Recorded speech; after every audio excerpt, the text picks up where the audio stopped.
Ahora vamos a hablar de las infecciones fúngicas. Los hongos son un grupo de microorganismos que se dedica principalmente a la degradación de la materia orgánica. Pertenecen al reino fungi y son eucariotas. Son saprófitos porque se nutren de materia orgánica, son simbiontes porque viven juntos y obtienen ventaja mutua de su hospedador, y son comensales debido a que algunos se benefician sin que el huésped sea perjudicado. Y como aspecto histórico, algunos sintetizan metabolitos como lo son los antibióticos, algunos antibióticos. Esta es la estructura básica de una célula micótica, es decir, de un hongo.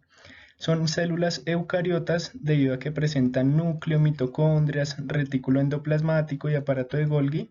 Presentan en la membrana celular en vez de colesterol ergosterol y tienen una pared celular rígida debido a que se compone principalmente de quitina y algunos glucanos y le confieren esa característica. Los hongos, a su vez, pueden ser unicelulares o multicelulares. Aquellos hongos que se localizan al interior de las células, es decir, intracelulares, se les llaman hongos encapsulados y pueden dividirse en tres grupos: los hongos que son levaduras, mohos y los hongos que son dimórficos. Las levaduras son unicelulares, es decir, todo lo que se llame levadura es porque es una sola célula eucariótica. Se reproducen mediante fisión o gemación, y aquellas hijas o aquellos productos de esa fisión se llaman blastoconidios. Cuando las células de las levaduras se alargan, forman pseudohifas. Y en el agar lo que se encuentra es que se observen como colonias redondas de aspecto mucoide o pálidas. Por otra parte, los mohos son multicelulares.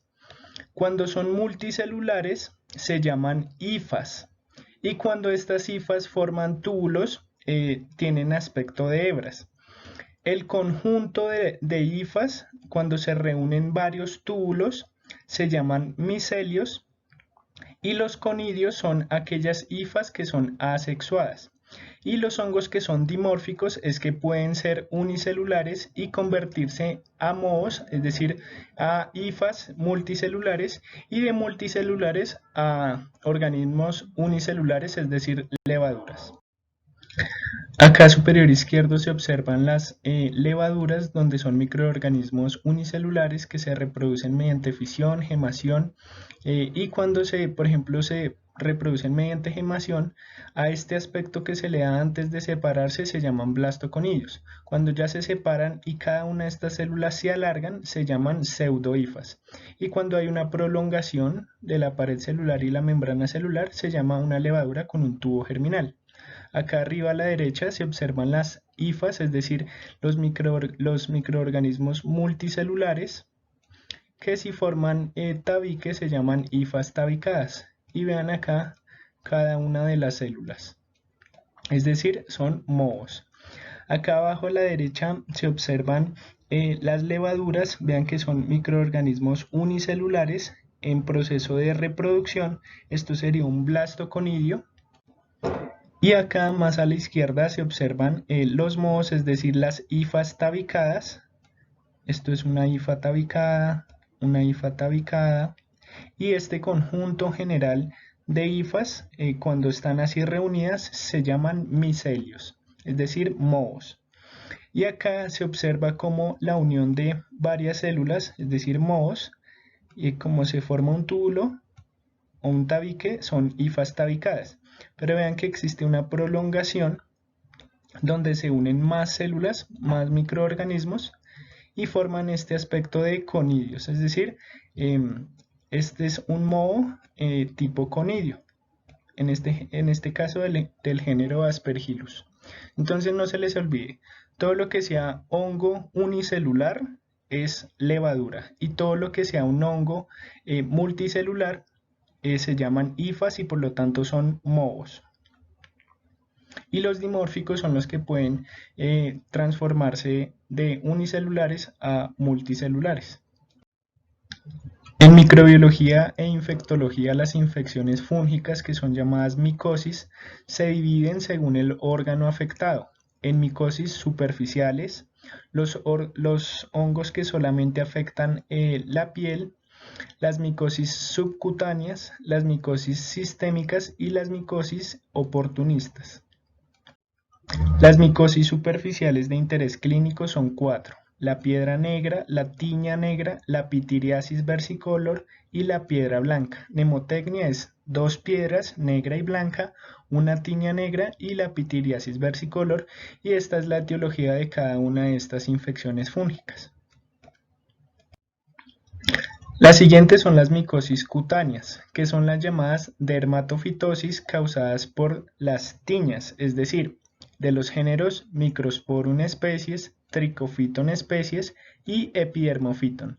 La tiña capitis, la tiña corporis, cruris y manus, la tiña unguium, es decir, la onicomicosis, y la tiña pedis, es decir, el pie de atleta.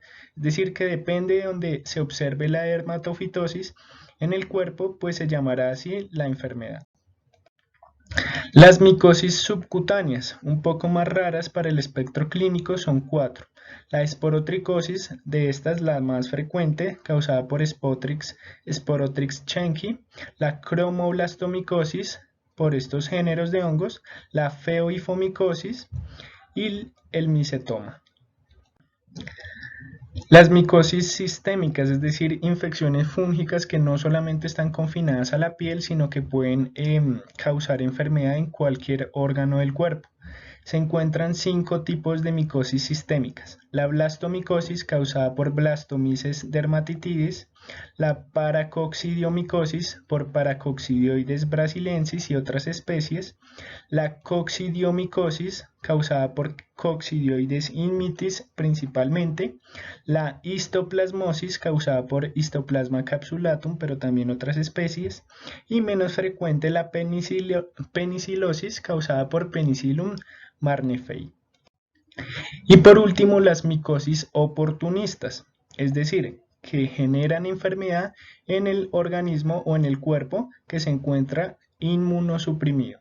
La primera de ellas es la candidiasis, por Candida especies, la criptococosis por Cryptococcus neoformans, la aspergilosis por Aspergillus especies, la neumocistosis por Neumocystis hiroeshi y menos frecuente la mucormicosis por Rhizopus species y por Mucor species.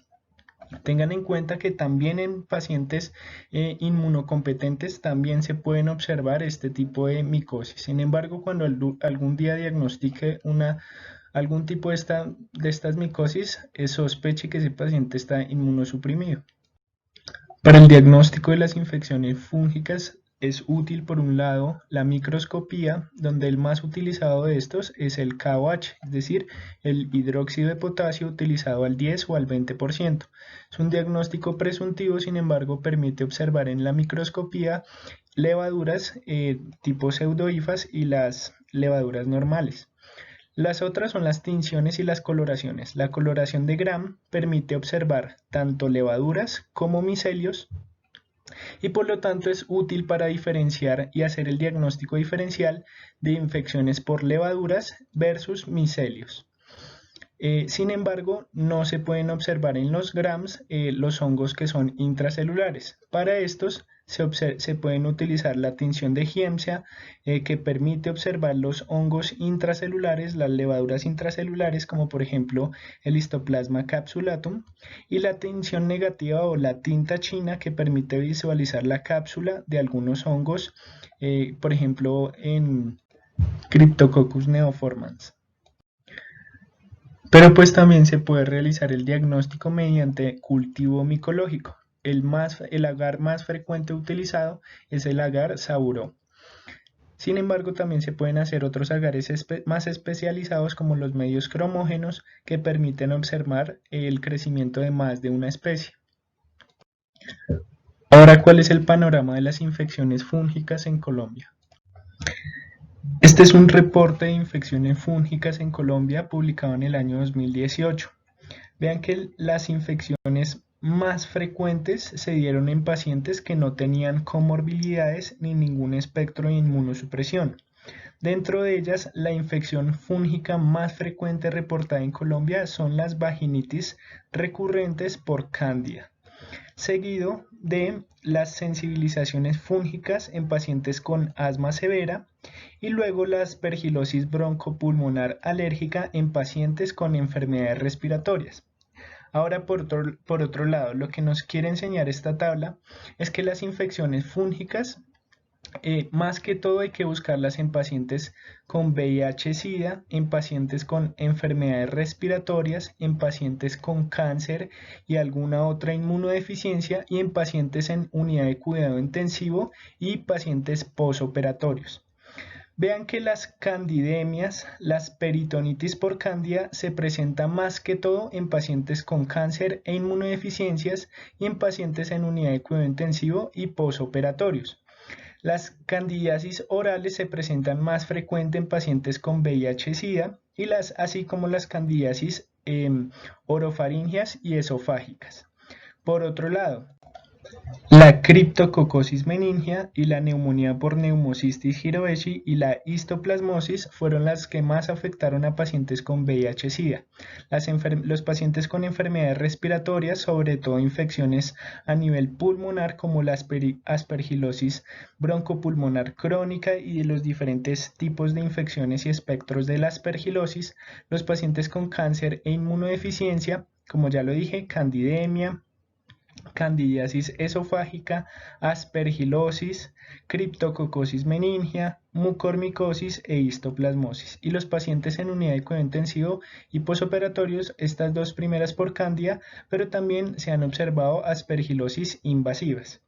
Y lo que queda es en pacientes que no tienen ninguna comorbilidad, donde lo más frecuente son en las mujeres las vaginitis por cándida, pero también ven que se ha reportado meningitis por criptococo, histoplasmosis, esporotricosis, queratitis fúngica y pues las tiñas capitis que sí son muy frecuentes. Y está la incidencia en Colombia de ciertas infecciones fúngicas, la más frecuente, la candidiasis invasiva, seguida de la aspergilosis invasiva, luego la neumonía por neumocistis jirovecii, la criptococosis en pacientes con SIDA, seguido de la histoplasmosis y la mucormicosis en última opción. Estas son las zonas geográficas en Colombia donde es más endémica las infecciones fúngicas en Colombia, por lo que si algún día llegan a trabajar en alguno de estos sitios, pues ténganlo en cuenta y presente. Ahora los aspectos básicos de los antifúngicos. Ahora los antifúngicos, los poliénicos que son la anfotericina B y la nistatina, los azoles, los más utilizados de todos, que se dividen en imidazoles y triazoles, ketoconazol, clotrimazol, fluconazol, itraconazol, boriconazol y demás. Las alilaminas, que son la terbinafina, las equinocandinas, que es la caspofungina, y otros que tienen otros mecanismos de acción como la gliceofulvina y la flucitosina. Todos estos medicamentos antifúngicos van a actuar en diferentes sitios de la célula micótica, alterando la función de la membrana, alterando la función de los microtúbulos, alterando la síntesis del ergosterol y por lo tanto la pared y la membrana celular, alterando la síntesis de ácidos nucleicos y alterando la síntesis de la pared celular.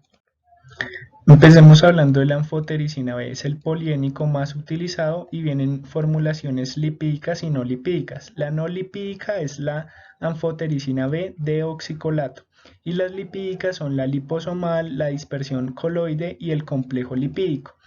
Las lipídicas son menos nefrotóxicas a diferencia del deoxicolato. El mecanismo de acción es, vean acá, la anfotericina B en negrito y el ergosterol en verde. Vean que normalmente el ergosterol se encuentra incrustado en la membrana del hongo y lo que hace la anfotericina B es atraer y unirse al ergosterol, por lo tanto quedan estos poros en la membrana celular donde no estará incrustado el ergosterol. Y lo que hacen es que generan y crean estos poros donde van a ingresar iones y agua y por lo tanto la célula fúngica pues se va a alisar. Por un lado, la anfotericina B solamente tiene administración endovenosa, se une un 90% a las proteínas, se excreta en las heces y en la orina y es claramente nefrotóxico. Pero como les dije, es menor con las formulaciones liposolubles. Tiene espectro de acción contra las diferentes especies de cándida, por lo que es muy útil su utilización, excepto la especie Cándida lusitania. También tiene espectro de acción contra Aspergillus fumigatus, Cryptococcus neoformans, Mucorales, Fusarium, pero también Blastomyces dermatitis, Coccidioides immitis e Histoplasma capsulatum. Por lo que vean que la enfotericina B es útil para las candidiasis, aspergilosis, criptococosis, la blastomicosis, la coccidioides, la coccidiomicosis y la histoplasmosis. Las reacciones adversas, al ser nefrotóxico, pues va a causar lesión renal aguda. En estos casos, las guías CAIGO recomiendan utilizar en los pacientes que se requiera utilizar la anfotericina B las formulaciones lipídicas y en lo posible utilizar otros antifúngicos si son equivalentes para las infecciones. Pero también causa hipotensión, fiebre porque libera las citoquinas, entonces es muy probable que los pacientes hagan picos febriles cuando se administra específicamente la anfotericina B, causa escalofríos y trastornos electrolíticos, hipocalemia e hipomagnesemia, pero también puede causar trombocitopenia, anemia y tromboflebitis en el lugar de la inyección, por lo cual su administración debe ser diluida lenta. Los siguientes es el grupo de azoles, imidazoles y triazoles, ketoconazol, clotrimazol, fluconazol, itraconazol, boriconazol. Esto lo que van a hacer es inhibir la síntesis de ergosterol.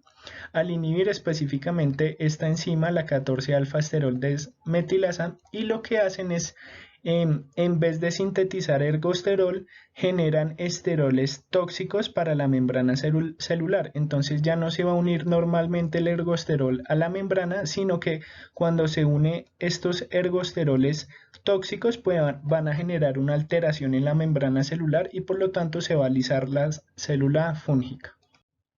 El espectro de acción tiene buena acción contra las diferentes especies de cándida, excepto Candida krusei, donde el fluconazol no tiene espectro de acción. Dentro de estas, el itraconazol y el voriconazol son los que más efecto potente y más espectro de acción tienen.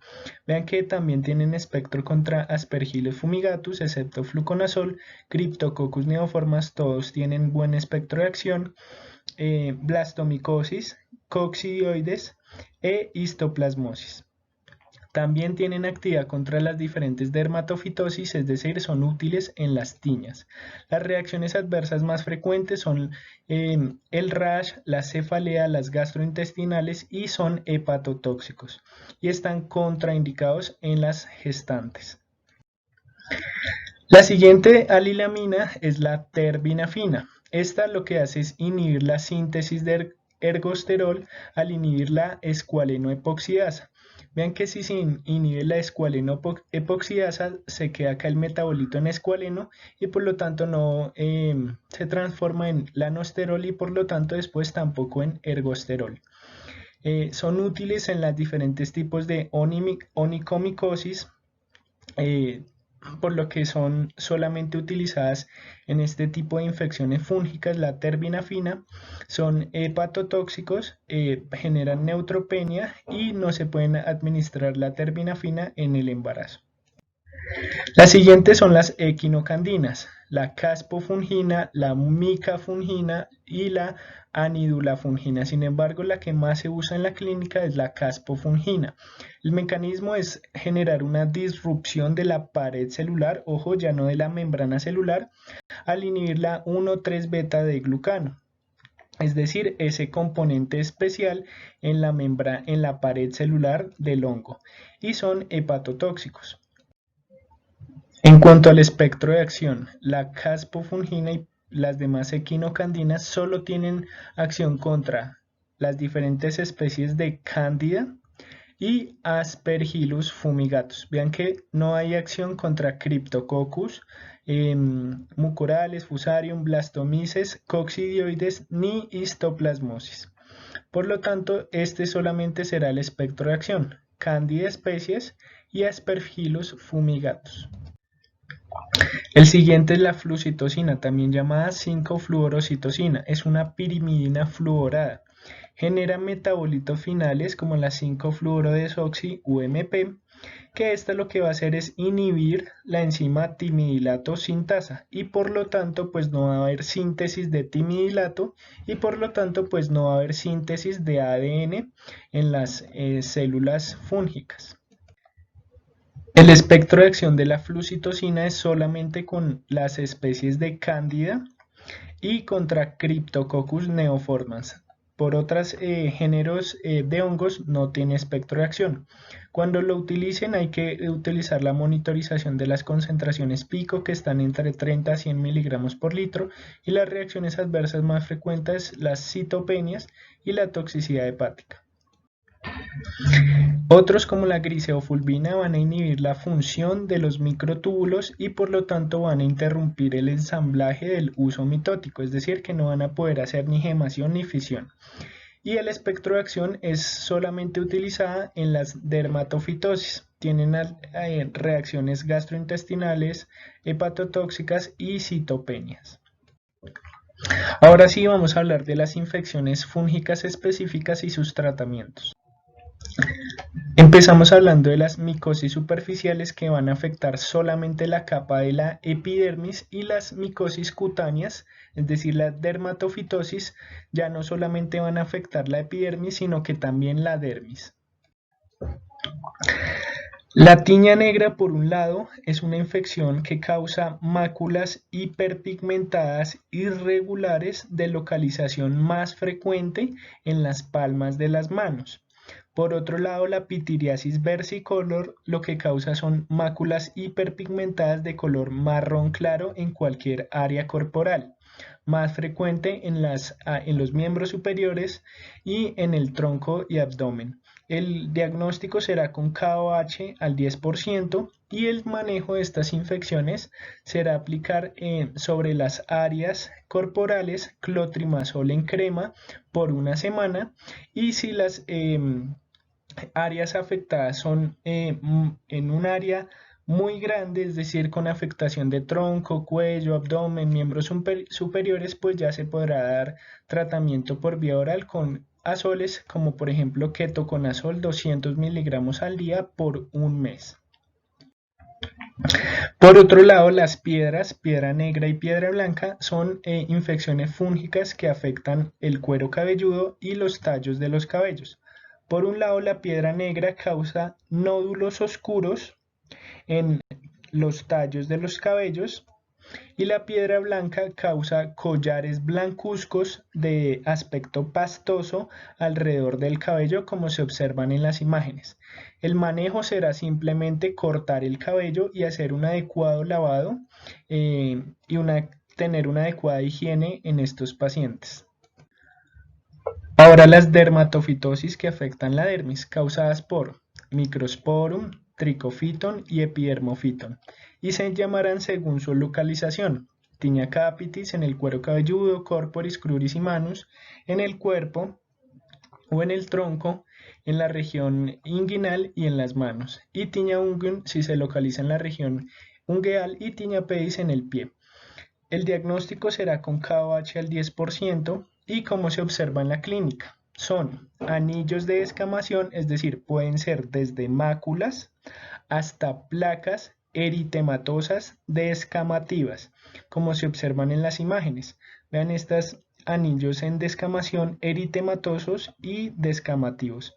Pero también en el cuero cabelludo se pueden presentar como placas circulares de alopecia con eritema y descamación. Es decir, cuando ustedes observen en el cuero cabelludo una región alopésica con eritema y descamación, eso es una tinea capitis.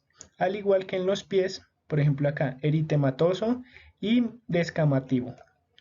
Y en la barba, tinea barbis, descamación con eritema en estas localizaciones. El diagnóstico de la onicomicosis también es con KOH al 10% y se diagnostica clínicamente al observar en las uñas una hiperkeratosis, amarilla y con espigas, es decir, como observan en las imágenes.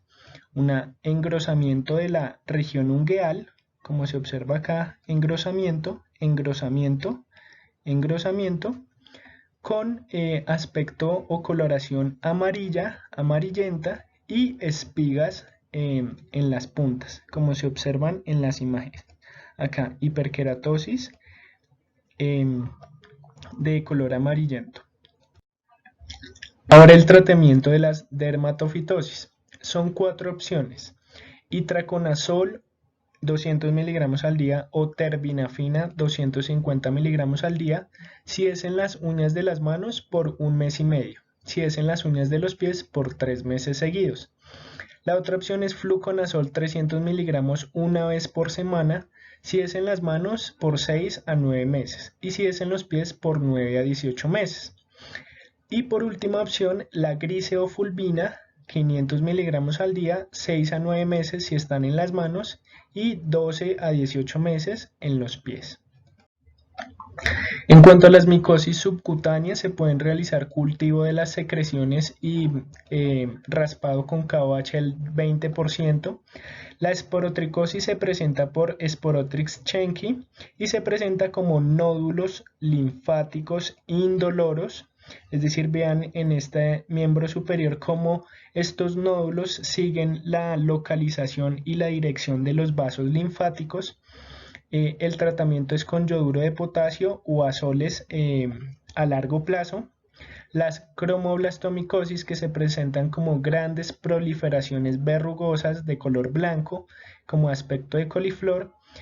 No está indicada la escisión quirúrgica en estos pacientes y el manejo es con azoles tipo itraconazol más terbinafina más flucitosina.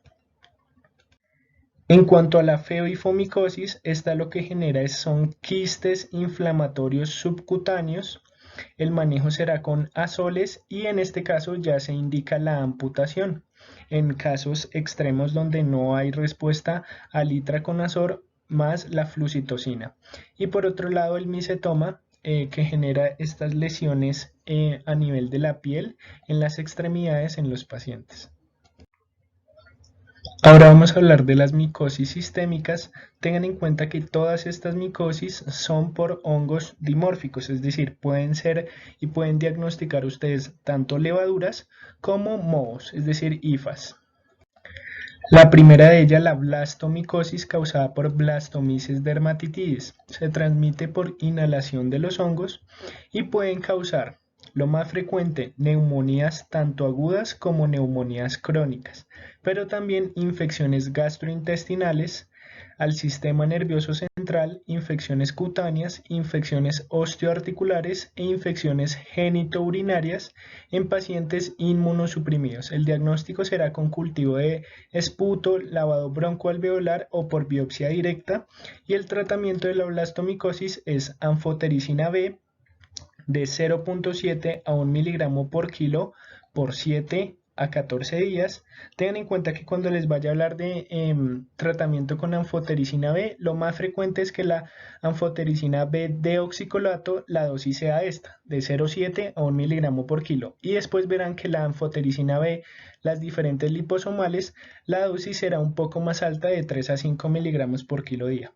Entonces, en este caso, la anfotericina B, 0.7 a 1 miligramo kilo día por 7 a 14 días, seguido de itraconazol al 8º día o al 15º día, 200 miligramos cada 8 horas por 3 días y luego itraconazol 200 miligramos, pero ahora cada 12 horas por 6 a 12 meses. Lo frecuente en todas estas infecciones de micosis sistémicas es que primero es un ciclo corto de anfotericina B, seguido de un ciclo largo por meses de azoles. La siguiente, la paracoccidiomicosis, causada por Paracoccidioides brasilensis, se transmite por inhalación y lo más frecuente es que cause neumonía donde se observan nódulos, es decir, infiltrados nodulares. También se puede observar fibrosis y cavitaciones en contextos crónicos de pacientes inmunosuprimidos, pero también recuerden que causan afectación e infección extrapulmonar. encefalitis, lesiones en piel, osteoarticulares, gastrointestinales y demás. El diagnóstico será con cultivo de esputo y lavado broncoalveolar o con biopsia directa. Y el tratamiento será con anfotericina B de oxicolato 0.7 a 1 miligramo por kilo día, seguido de azoles y traconazol 200 miligramos al día por 6 meses. La coccidiomicosis, causada por Coccidioides immitis, pero también Coccidioides posadaci, se transmite por inhalación, causa neumonía e igualmente infiltrados nodulares, y puede causar cavitaciones donde el manejo puede ser quirúrgico, pero también infecciones extrapulmonares. Igual, diagnóstico, esputo, lavado broncoalveolar y biopsia directa. El tratamiento en pacientes inmunocompetentes, fluconazol. Vean que ya no se da el ciclo corto de anfotericina B, sino que ya puede ser directamente fluconazol 400 a 1200 miligramos al día y traconazol 200 miligramos cada 6 a 12 horas. Y si se han realizado más de 2 cirugías en cavitaciones extremas, anfotericina B 0.7 a 1 miligramo por kilo día. Y en pacientes con inmunosupresión, fluconazol 200 miligramos por 6 a 12 meses. La siguiente es la histoplasmosis, causada por Histoplasma capsulatum, un microorganismo dimórfico intracelular, como se observa acá en esta tinción de Giemsa. Se transmite por inhalación del hongo, causa neumonías y linfadenopatías, cavitaciones y fibrosis, pero también un compromiso extrapulmonar. Lo frecuente es que pacientes tengan semanas a meses de pérdida de peso, picos febriles, hiperpirexia, hepatoesplenomegalia y citopenias. Se puede diagnosticar mediante pruebas analíticas como el antígeno, pero también con serología, pero también con cultivos. En pacientes que tengan infecciones graves por histoplasmosis será un curso corto de anfotericina B de oxicolato de 0.7 a 1 miligramo por kilo día, seguido de itraconazol 200 miligramos al día a cada 8 horas por 3 meses. Si el paciente tiene una histoplasmosis crónica, pues el manejo será con itraconazol de 1 a 2 años. Si hay encefalitis por histoplasmosis, el manejo será con anfotericina B seguido de fluconazol 200 miligramos al día por 1 año. Ahora vamos a hablar de las micosis oportunistas. La primera de ellas es la candidiasis, causada por las diferentes especies de cándida. Recuerden que cándida es parte de la flora normal del cuerpo, es una levadura, pero tiene más de 100 especies. Las de interés clínico y la más frecuente es Candida albicans, pero también Candida glabrata, Candida paracilosis, Candida krusei, Candida tropicalis y Candida auris. Vean que lo más frecuente es que en pacientes que no tengan ningún tipo de inmunosupresión o comorbilidad, lo frecuente son las infecciones por vaginitis por cándida en las pacientes femeninas, y ya las candidemias, las peritonitis por cándida, las candidiasis orales y las candidiasis esofágicas se presentan más que todo en pacientes inmunosuprimidos o con comorbilidades. El VIH para candidiasis oral y esofágica, cáncer e inmunodeficiencias para candidemia y candidiasis esofágicas, y pacientes en unidad de cuidado intensivo y posoperatorios para candidemia y peritonitis por cándida. Esto es porque los factores de riesgo para presentar una infección por cándida son los pacientes inmunosuprimidos que tienen neoplasias hematológicas, pacientes con neutropenias, cirugías del aparato digestivo para presentar candidemia y peritonitis por cándida, edades extremas, exposiciones a pacientes con antibióticos de amplio espectro, pacientes que tienen colocación de catéter venoso central, hemodiálisis, previa colonización por cándida y toda estancia en unidad de cuidado intensivo por más de 3 días. Vean que Colombia es uno de los países que reporta mayor incidencia y prevalencia de candidemia en el mundo, siendo mayor de 10 casos por cada 100.000 habitantes. Cándida puede causar infección en cualquier sistema, desde infecciones orofaringeas, esofagitis, neumonías, vulvovaginitis infecciones cutáneas como la pañalitis en los recién nacidos, neonatos y lactantes, las infecciones del tracto urinario, pielonefritis, cistitis, endocarditis, encefalitis, meningitis, infecciones oculares, osteomielitis y artritis séptica, infecciones intraabdominales y pues la candidemia. El diagnóstico será con KOH al 10 al 20% y cultivo de secreciones.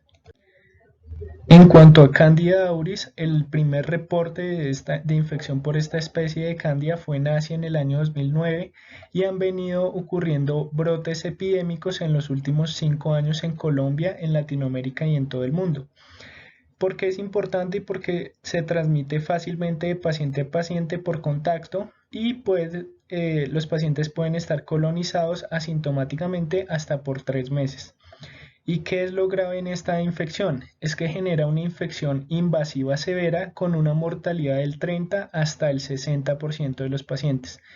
Genera una candidemia más falla orgánica, sepsis, pero también se puede presentar como neumonías, infecciones intraabdominales e infecciones en heridas. Y la cuestión en esta infección por Candida, aparte de generar la infección invasiva severa y alta mortalidad, es porque es resistente a muchos antifúngicos. Vean que el 40% de las cepas de Candida auris es resistente a 2 antifúngicos, el 30% a la anfotericina B y hasta el 10% de las cepas es resistente a todos los antifúngicos. Y se han reportado que hasta el 5% son solamente resistentes a las equinocandinas y es por lo tanto que actualmente el manejo empírico de cuando se sospecha Candida auris, el manejo es con caspofungina 70 miligramos seguido de 50 miligramos al día. La evidencia dice que hay que sospechar la infección por Candida auris en todos los hospitales donde se sospechen pacientes con infecciones fúngicas severas que se localicen en estos países y vean que acá se encuentra Colombia. Y también cuando se reporten en el laboratorio estas diferentes especies de Candida un poco raras. ¿Qué es lo que hay que hacer? Aislamiento por contacto estricto, uso estricto de elementos de protección personal, desinfección diaria y terminal del lugar de la habitación del paciente e iniciar manejo empírico con una equinocandina, es decir, caspofungina 70 miligramos seguido de 50 al día. Reportar inmediatamente a las autoridades públicas, acá en Colombia al Civigila, y ellos reportarán al CDC. Las recomendaciones de la ITSA para el manejo de la candidiasis en pacientes que no tengan neutropenia, es decir, todos esos pacientes por diferentes especies de cándida, será con caspofungina 70 miligramos seguido de 50 al día. La otra opción es fluconazol 800 miligramos al día o 12 por kilo. Vía oral o endovenoso seguido de 400 miligramos al día o 6 por kilo. Para pacientes con cándida glabrata, habrá que administrar fluconazol 800 al día o voriconazol 200 a 300 miligramos al día o 3 a 4 miligramos por kilo. Tengan en cuenta que entonces en cándida glabrata no se puede utilizar fluconazol.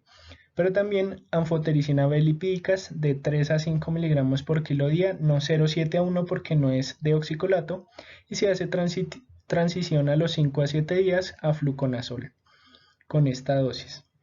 La otra opción es voriconazol 400 miligramos al día o 6 por kilo para los pacientes con candidemia y todos los pacientes con candidemia ustedes tienen que hacer interconsulta oftalmólogo para descartar compromiso ocular y todos los pacientes con candidemia que tengan catéter venoso central hay que retirarlos y el manejo de la candidemia será por 14 días. Ahora, el manejo de la vulvovaginitis por cándida. Tópico se puede administrar un óvulo de clotrimazol 500 miligramos o ácido bórico en gel o la otra opción dosis única vía oral de fluconazol 150 miligramos. Si es severo, es decir, un paciente con recurrencias de vulvovaginitis, se puede administrar fluconazol 150 miligramos cada 3 días por 3 veces. En endocarditis por cándida el manejo será anfotericina B liposomal más flucitocina o caspofungina a altas dosis según las guías de endocarditis, el manejo extendido. Y se Debaten la evidencia si el manejo de estos pacientes con endocarditis debe ser con fluconazol de por vida. El manejo de la candidiasis orofaringea será con clotrimazol 10 miligramos 5 veces al día o nistatina 4 a 6 cc cada 6 horas por 7 a 14 días. Recuerden la fórmula magistral para el manejo de la mucositis: nistatina más lidocaína más sucralfato. Y el fluconazol, la otra opción, 200 miligramos al día por 7 a 14 días o itraconazol 200 miligramos dosis única. Ahora bien, si la candidiasis es esofágica, el manejo será con fluconazol 200 a 400 miligramos al día por 14 a 21 días. La otra opción, fluconazol 400 miligramos al día endovenoso o caspofungina 70 seguido de 50 al día endovenoso. Si el paciente se encuentra asintomático, no hay signos clínicos de infección y ustedes aíslan secreciones respiratorias de cándida, esto indica solamente colonización y raramente requiere manejo antifúngico. Ahora bien, para los pacientes con candiduria asintomática, es decir, que el uroanálisis reporta levaduras en orina y el paciente se encuentra sin síntomas urinarios, solamente hay que tratarlo si el paciente tiene neutropenia o va a cirugía urológica. La cistitis, cuando ya hay síntomas urinarios, por cándida el manejo es fluconazol 200 miligramos al día por 14 días. Si hay resistencia, anfotericina B de oxicolato 0,6 por kilo día por 1 a 7 días. O flucitocina 25 miligramos por kilo cada 6 horas por 7 a 10 días. El tratamiento de la pielonefritis por cándida será fluconazol 200 a 400 miligramos al día por 14 días y si hay resistencia igualmente manejo con anfotericina. El manejo empírico cuando hay sospecha de candidemia en UCI, recuerden, pueden utilizar y aplicar el Candida Score que les va a dar el riesgo de que ese paciente tenga infección por cándida. El manejo será entonces con caspofungina 70 seguido de 50 miligramos al día endovenoso o fluconazol a estas dosis, anfotericina B, poriconazol y el tratamiento será por 14 días. Este otro esquema también es muy útil según la especie de cándida. Si es cándida albicans, hay que preguntarse: ¿el paciente se encuentra inestable hemodinámicamente, tiene sepsis, neutropenia o hay uso previo de azoles? Si no es así, se puede tratar fácilmente con fluconazol a las dosis que ya dijimos. Si es así, si el paciente tiene alguna de esas tres, el tratamiento será con una equinocandina caspofungina o con anfotericina B liposomal o anfotericina B de oxicolato.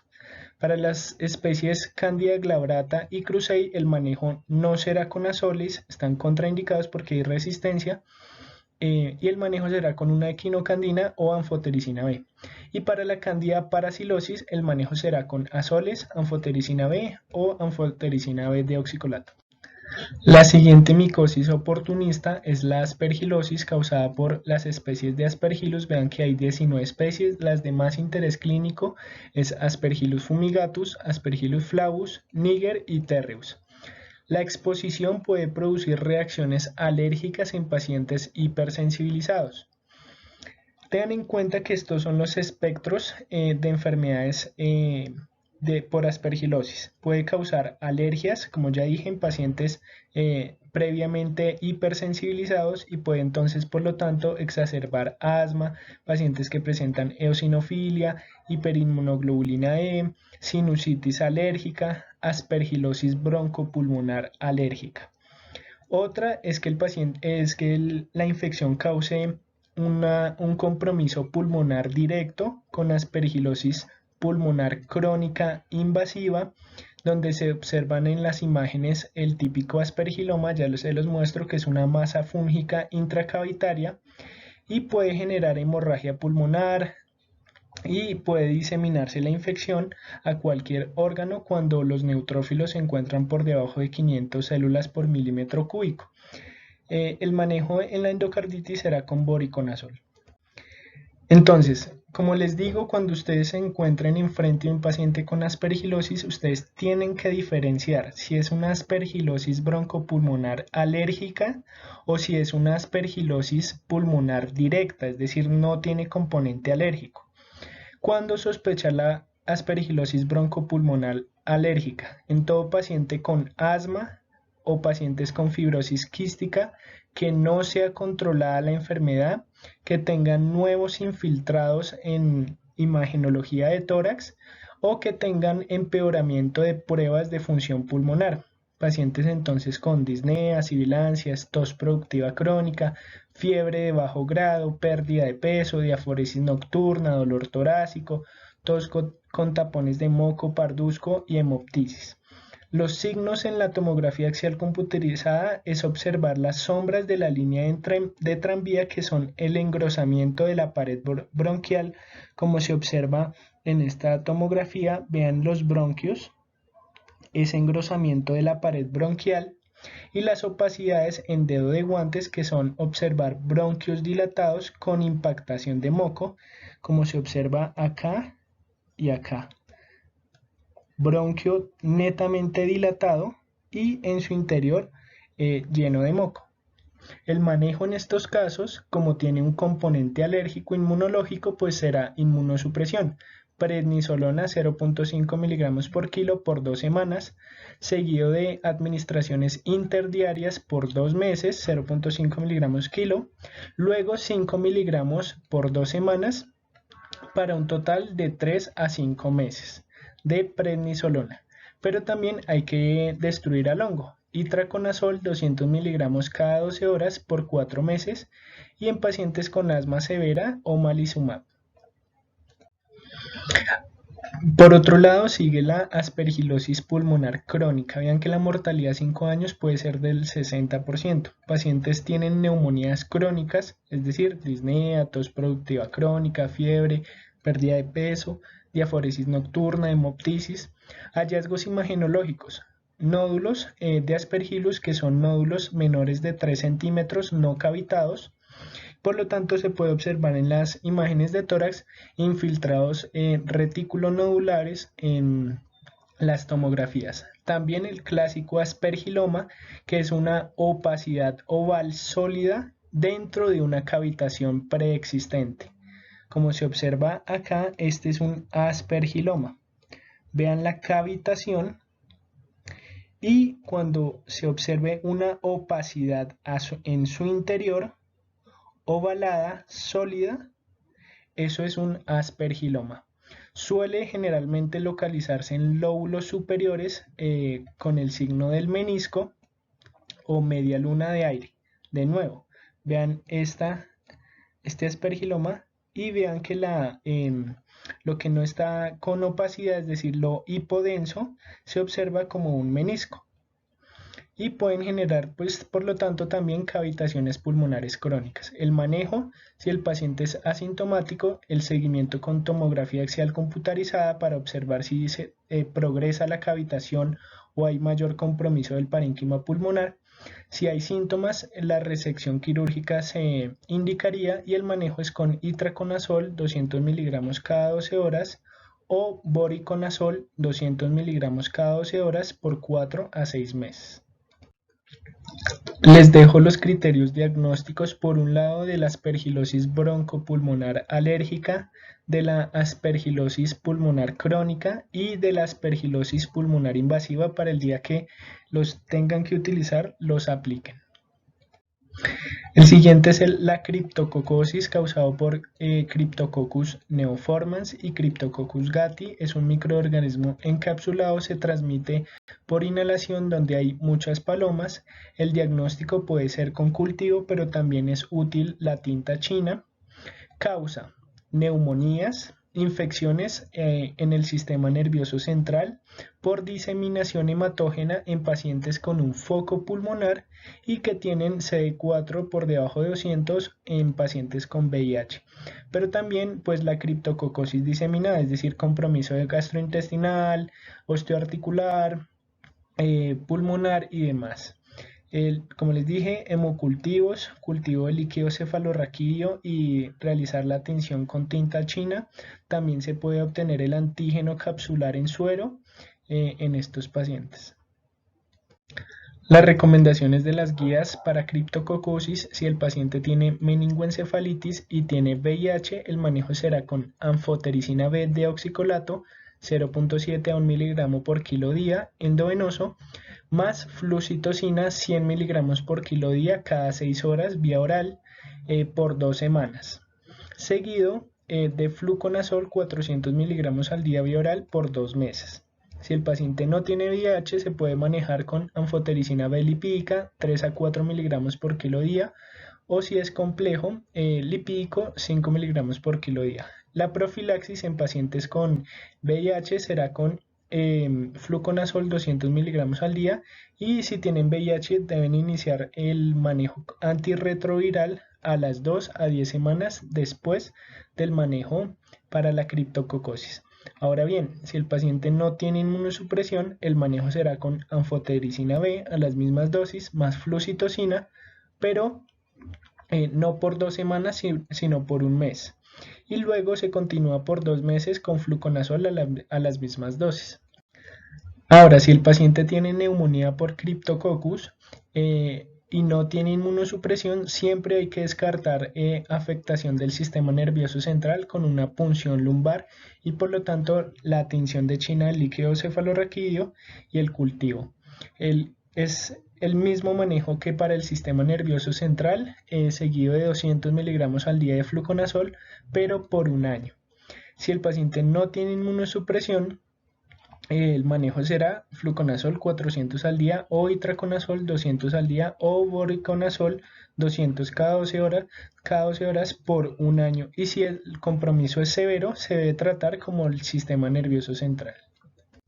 La siguiente micosis es la neumocistosis causada por Pneumocystis jirovecii. Antes era Pneumocystis carini y era considerado un protozoo. Es casi exclusivamente en pacientes con inmunosupresión y es la infección oportunista, ojo, más frecuente en pacientes con VIH. El diagnóstico es con lavado broncoalveolar o esputo, medidas de microscopía y no se cultiva. Lo más frecuente es que genere una neumonía en estos pacientes, donde se observan infiltrados intersticiales difusos en ambos campos pulmonares, pero pues también puede producir consolidaciones. Los factores de riesgo para neumonía por Pneumocystis jirovecii en los pacientes que reciben terapia biológica para enfermedades reumatoides es mayor si el paciente es adulto mayor, si tiene enfermedad pulmonar preexistente, si ha tenido poliangitis con granulomatosis, es decir, las diferentes vasculitis de pequeño y mediano y grande vaso, pacientes con miopatías inflamatorias, lupus, si el paciente tiene linfopenia por debajo de 500, si tienen CDC, CD4, células CD4 por debajo de 200 células por milímetro cúbico, si los pacientes tienen niveles disminuidos de inmunoglobulinas, y factores de riesgo farmacológicos como pacientes con terapia con glucocorticoides crónica concomitante, más de 15 miligramos al día de prednisolona por 4 semanas o más, y si los pacientes tienen manejo con DMARDs. El tratamiento de la neumocistosis, si el paciente no tiene inmunosupresión, será 14 días y si el paciente está inmunosuprimido, 21 días. El manejo de primera línea es trimetoprim de 15 a 20 miligramos por kilo más sulfametaxazol 75 a 100 miligramos por kilo cada 6 horas o cada 8 horas vía endovenosa, o por vía oral 160 a 800 miligramos cada 6 a 8 horas. La otra opción, clindamicina 600 miligramos cada 6 horas endovenosa o 400 miligramos cada 6 horas vía oral, más prigmaquina 30 miligramos por día vía oral. La otra opción, dapsona 100 miligramos al día vía oral, más trimetoprim 5 miligramos por kilo cada 8 horas. La cuarta opción es atovaquona 750 miligramos cada 8 horas a 12 horas. Y la última opción es pentamidina en casos severos 4 miligramos por kilo día endovenoso. Pacientes con VIH hay que hacer un régimen con glucocorticoides, prednisolona 40 miligramos cada 12 horas por 5 días, seguido de 40 miligramos al día por 5 días y por último 20 miligramos al día por 11 días. La profilaxis en pacientes con VIH que tienen conteo CD4 por debajo de 200 es con trimetooprim sulfamethoxazol 800-160 miligramos al día. Y en pacientes con enfermedades reumatológicas que tienen dosis de glucocorticoides por encima de 15 miligramos al día, deben realizarse profilaxis. Les dejo acá la tabla para los regímenes de profilaxis en pacientes con neumocistis. Espero les sea de utilidad.